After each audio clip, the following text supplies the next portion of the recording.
Imagine a building that contained every book ever written, every scientific discovery, every poem, every map, every secret of the ancient world, all in one place. Now imagine watching it burn. This is the story of the Library of Alexandria, and the knowledge humanity lost might have changed everything. In 283 BC, in the Egyptian city of Alexandria, a ruler named Ptolemy I had an insane idea. He wanted to collect every single piece of written knowledge in the world. Not some of it, all of it. And he didn't ask nicely. Every ship that sailed into Alexandria's harbor was searched.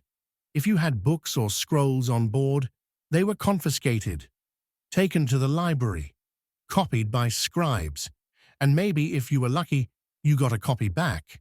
The originals stayed. Ptolemy sent agents across the known world: Greece, Persia, India, anywhere knowledge existed. He wanted it. He bought entire private collections. He borrowed scrolls from Athens, paid a massive deposit, then kept the originals and sent back copies. He simply didn't care. Within a few generations, the Library of Alexandria held an estimated 400,000 scrolls. Some historians say it reached 700,000 at its peak.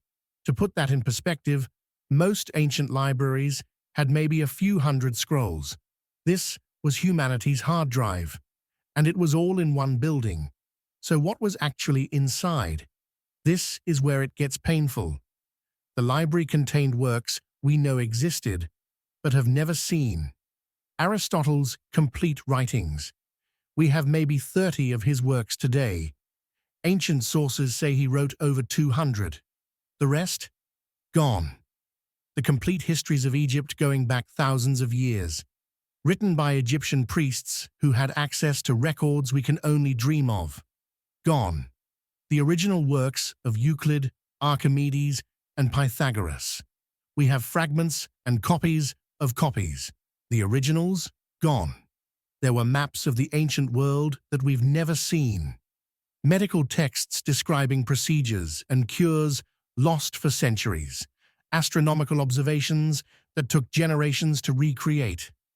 One scholar named Aristarchus, working at the library, figured out that the Earth revolves around the Sun.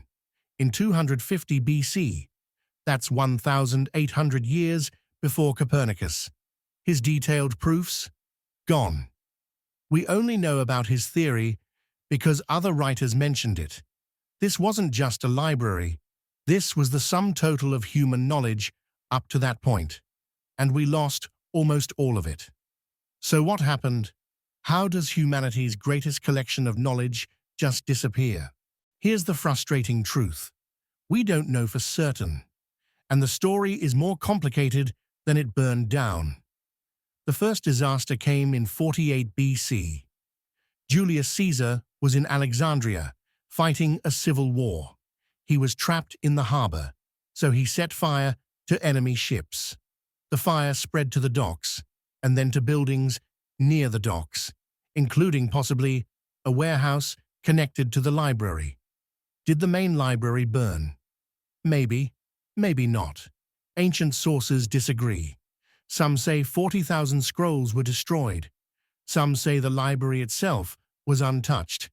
Then came the Christians. In 391 AD, the Roman Emperor Theodosius ordered all pagan temples destroyed. The Serapeum, which housed part of the library's collection, was a pagan temple. A Christian mob destroyed it. The Patriarch of Alexandria led the attack himself. How many scrolls were inside? We don't know, but it couldn't have been good. Then came the Muslims. In 642 AD, Arab forces conquered Alexandria. The legend says the Caliph Omar was asked what to do with the library's books. His supposed answer? If these writings agree with the Quran, they're unnecessary. If they disagree, they're dangerous. Either way, burn them. But here's the thing. This story appeared 500 years after the conquest. Many historians think it was propaganda. By 642, there might not have been much left to burn. The most likely truth? The library died slowly, over centuries. Funding cuts, political instability, scholars leaving for better opportunities, neglect, fire, religious extremism, war. All of it gradually, over hundreds of years. There was no single moment when the library died. It was death by 1,000 cuts. But what if it hadn't been destroyed? What if we still had everything? Think about what we know was in there. Proof that the Earth orbits the Sun, 1,800 years early. Computing devices we didn't reinvent until the 20th century.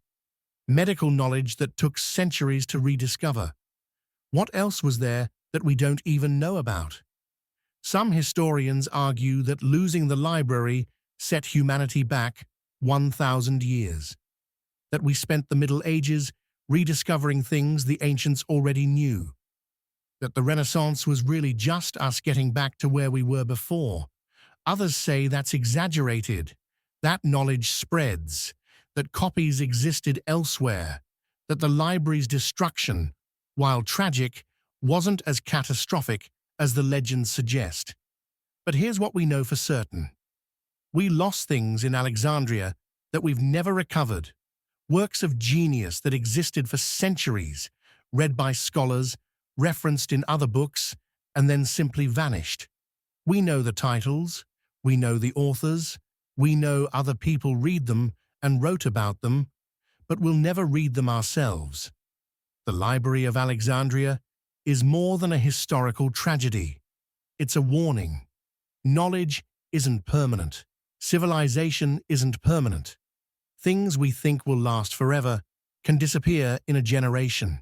Fire, war, neglect, extremism. It doesn't matter how important something is, it can still be lost. Today, we store our knowledge on servers and hard drives. We assume it's safe. We assume it's backed up. The scholars of Alexandria thought their library would last forever too. If this story made you think, hit subscribe. Because tomorrow, we're going even further back. To a temple so old, it rewrites everything we know about human civilization. Göbekli Tepe, 12,000 years old, built before humans knew how to farm, before pottery, before metal tools. Who built it and why? That's tomorrow. Subscribe so you don't miss it.